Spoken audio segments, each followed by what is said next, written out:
Hello aspirants, I am Divya from Ignite Academy and this video is about geographical indication tags.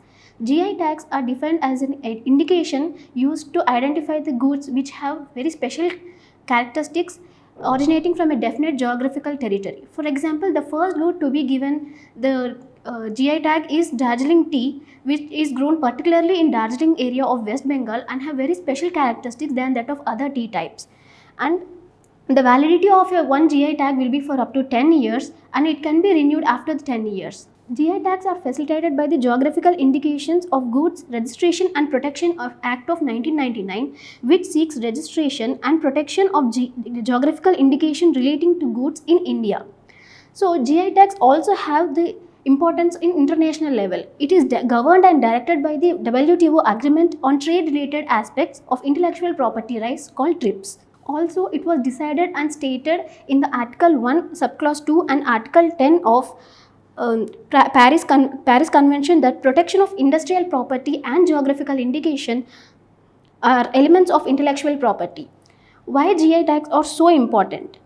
GI tags are like IP rights where if one product is given a GI tag, no other person or company can sell the same item or similar item under that name.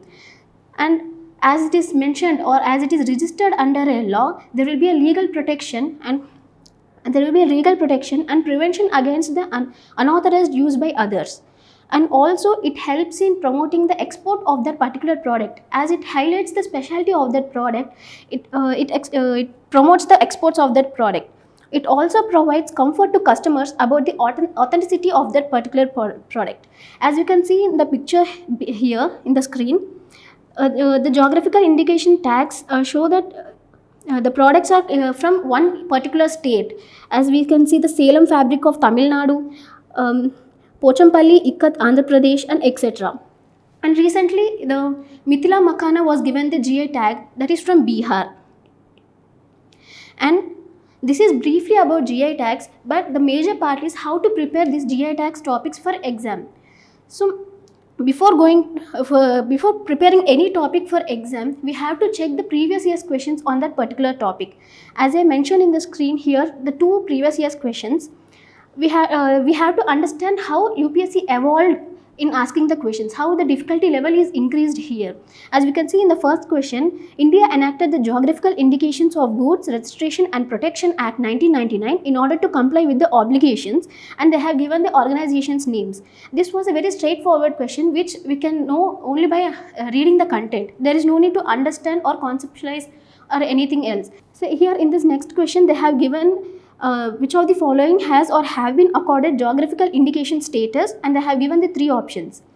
So we can see how UPSC evolved in asking the questions, because from the straightforward question they have increased the difficulty level.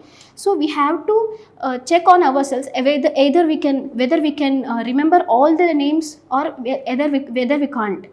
So after checking for the previous year's questions, we have to know how we have to prepare for each stage of the exam, like prelims, mains and personality test. For prelims, we have to know if you are, for example, if you are giving attempt in the year 2024, then what were the GI tags goods that were in the current affairs in that year must be prioritized first. So we have to learn about those goods first, and also if they are from a particular state, say Bihar, so what are other goods that are more important from Bihar? We must learn that. So we should be very curious about knowing everything. And for the mains answer writing, the GI tags most probably will be asked on the GS2, that is Government Policies and Interventions, and if they can ask from GS3, IP rights also. So we have to know about the significance of GI tags, and we should be able to inculcate data and appropriate graphs if possible in the answer writing, and with close the answer with proper conclusion. And for personality test especially, we have to have an idea about the GI tags of your home state and home district, because most of the questions in the personality test, if you have seen interviews in the YouTube, there are more asking about the home state and home district. So we have to have the vague idea at least about what are the GI tags or most important GI tag goods from your home district and home state. So this is briefly about how to prepare for exam. Hope this is very useful for all of you. Thank you.